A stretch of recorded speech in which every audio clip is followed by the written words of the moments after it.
इतना सुंदर दिखने में थे ना कि जब रोड पर चलते थे ना तो सब आदमी हमी को देखता था और किसी को देखता नहीं था।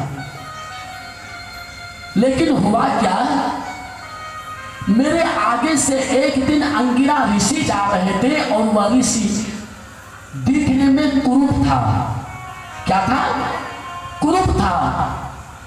इसीलिए उस अंगिरा ऋषि को देख करके मैंने अंगिरा ऋषि को कहा, अरे महाराज, कैसा कर्म किया है पूर्व जन्म में जो ऋषि होकर के सुंदर शरीर आपको नहीं मिला है।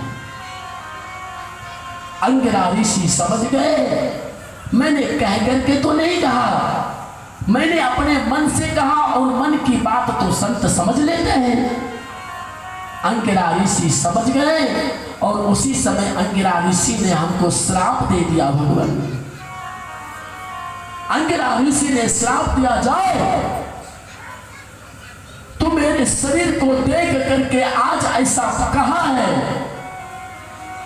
अगले जन्म में तू सर्प हो जाओ। अंगिरा ऋषि ने जैसे ही श्राप दिया, अंगिरा ऋषि के चरणों में गिर करके रोने लगे। हे संत भगवान, मैं अपने रूप के घमंड में आपका अनादर किया, इसलिए अब मुझे वरदान दें कि इस सर्प योनि से हमारी मुक्ति कैसे होगी। तो अंगिरा ऋषि ने कहा, अभी मुक्ति नहीं होगी तेरी, अभी तो तुझे सर्प योनि में रहना पड़ेगा।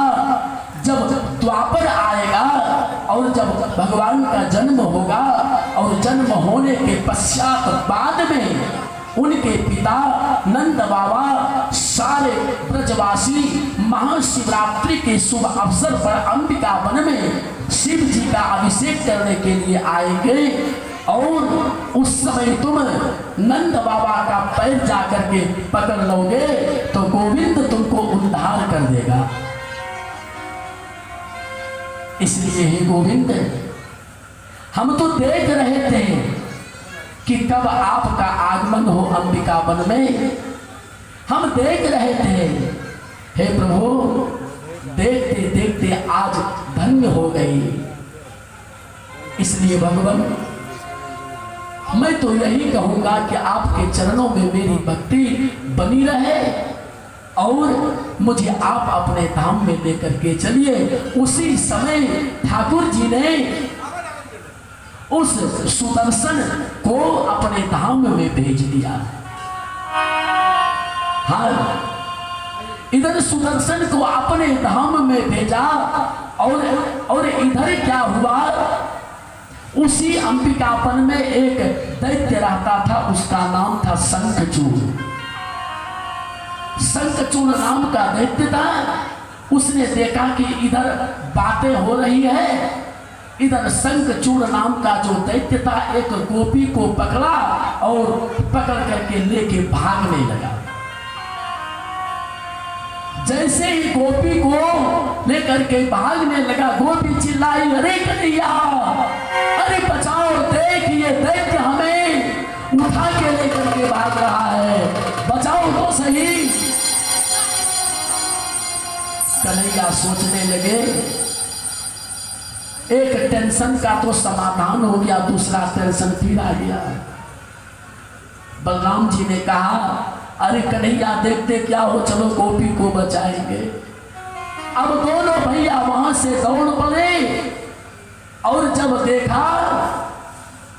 देखा शंखचूड़ ने कि दोनों भाई दौड़ते हुए आ रहा है, अब तो मुझे छोड़ेगा नहीं, बंद कर देगा, तो गोपी को छोड़ दिया और छोड़ करके भागा। लेकिन मेरे ठाकुर आज छोड़ने वाले नहीं हैं। मेरे ठाकुर ने तो जाकर के मेरे प्रभु मारना चाहते थे, लेकिन प्रभु ने कहा कि भैया इनका सफाया आप ही कर दो। कि बलराम जी ने मारा, एक मुष्टिका शंखचूड़ के सिर पर मारा, शंखचूड़ धरा पर धराश आई। उनके मस्तक में मणि थी, मणि निकाल करके बलराम जी ने दी।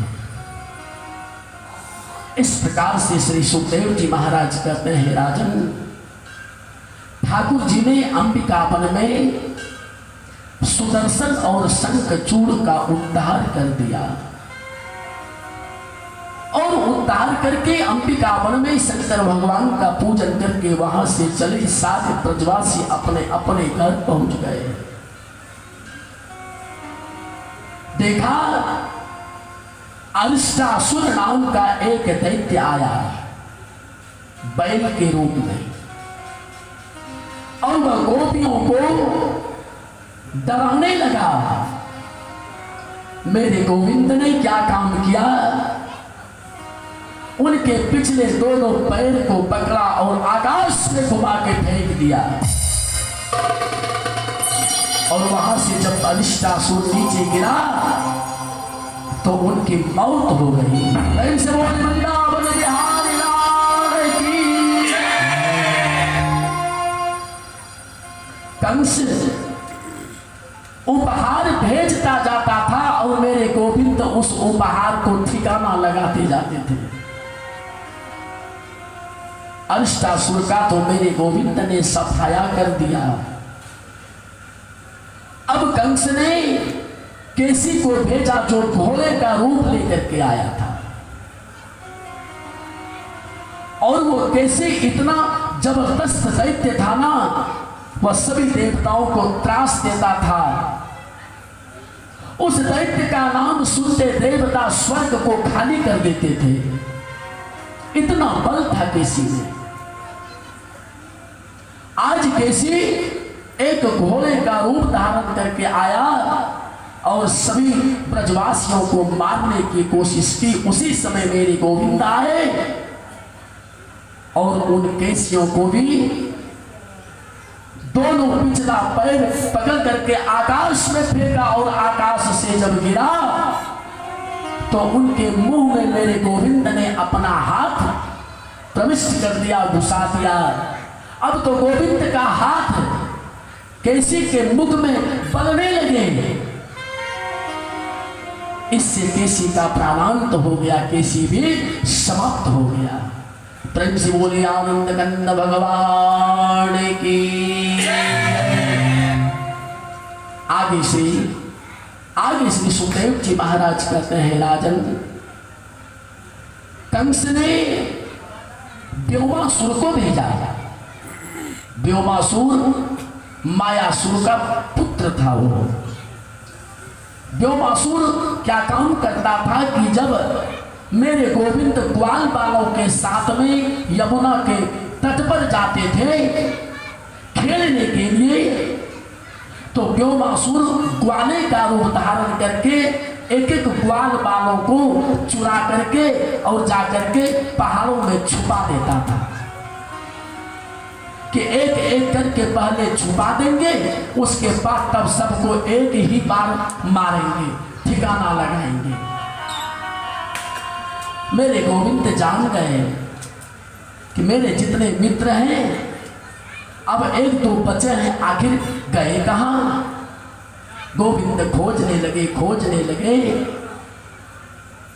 जब खोजने लगे मेरे गोविंद तो देखा पहाड़ों की गुफा में सारे ग्वाल बालों को ये व्योमासुर नाम का दैत्य ले जाकर के रखता था। मेरे गोविंद ने उनकी भी सफाई कर दी। प्रेम से बोलिए आनंद कंद भगवान की। इसलिए भगवान के कई नाम हैं, कई रूप हैं।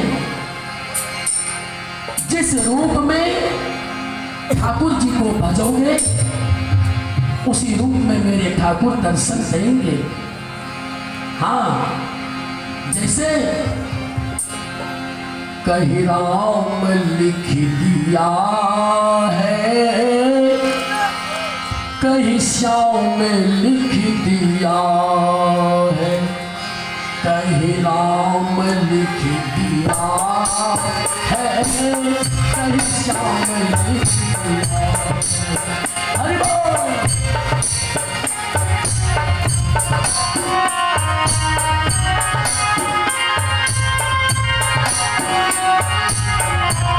जय हो हरि बोल।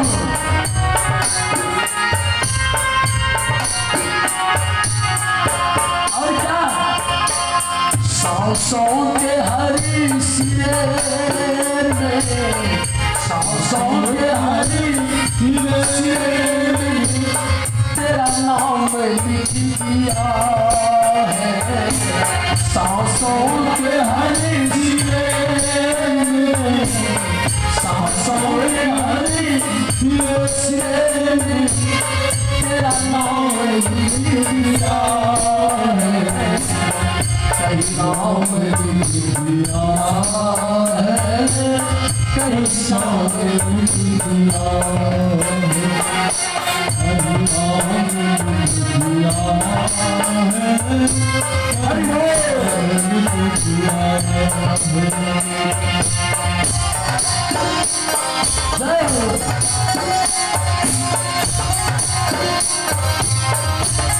बोल हरि जय हो।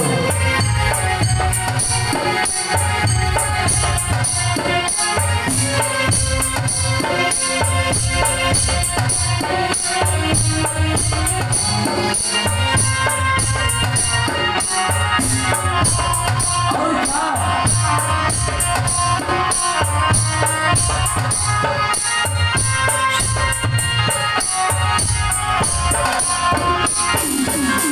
चाहे जो भी भक्त हो, जैसा भी भक्त हो, ठाकुर सभी भक्तों को देखते हैं।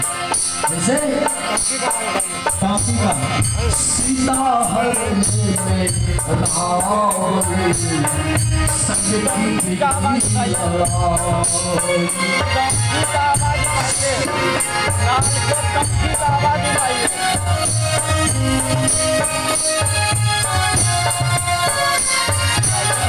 सीता हरने में राम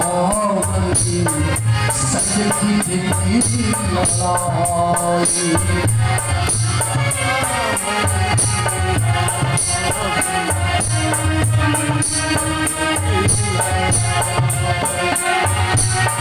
और क्या जब गिर गया जटायु तब प्रभु की याद आई। जब गिर गया जटायु तब प्रभु की याद आई। और हिस्से में उनके प्रभु ने, हिस्से में उनके प्रभु ने जो निज धाम लिया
सबरी को क्या पता